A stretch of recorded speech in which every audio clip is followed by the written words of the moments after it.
gabing payapa kami naririto. Isang dulang duplo ang hatid namin sa inyo. Puso ba o isip ang dapat manaig? Sa bawat desisyon, alin ang dapat nating sundin? Mga panahon, makinig at tumahimik. Ang duplo ngayong gabi, sisimula ng marikit. Isang usapin na ating pag-uusapan. Puso ba o isipan ang susundan? Tawagin ang tauhang may suliranin upang ang usapan ay ating dinggin. Lumapit ka, Marjorie. Ikaw na nasa gitna, ikwento mo sa amin ang iyong problema. Ako'y litong-lito sa aking desisyon. Pag-ibig ang nais, ngunit isipan ay may babalat rason.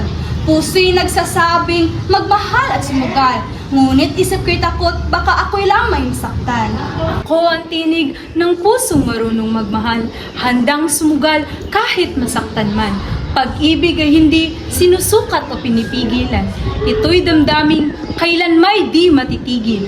Ako ang tinig ng isip na mapanuri na nagsasabing huwag magpadala sa damdaming sandali. Hindi lahat ng pag-ibig ay wagas at totoo, kaya't isip ang pairali upang di mabigo. Bakit kailangang pumili kung pwedeng pagsamahin? Puso't isipan ay parehong mahalaga rin. Ang puso ang lakas, ang isip ang gabay. Kapag pinagsama, desisyon ay tunay.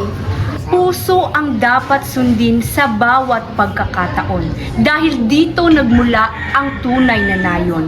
Kung puro isip ang ating pakikinggan, baka ang saya'y tuluyang makaligtaan. Ang isip ang ilaw sa ating landas upang maling hakbang ay maiwasan.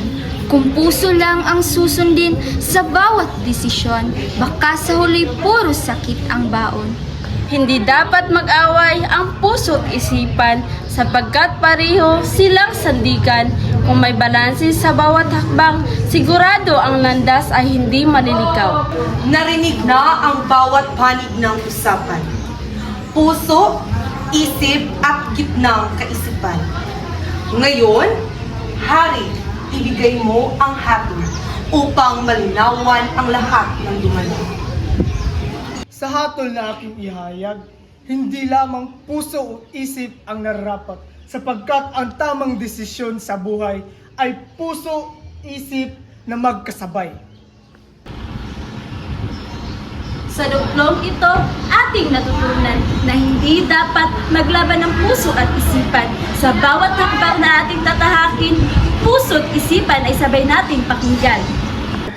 Sa puso't isipan ay aking natutunan. Hindi pala dapat isa lamang ang susundin kong dala. Sa buhay at pag-ibig na aking tatahakin, puso't isipan na magkasama ay aking gagamitin.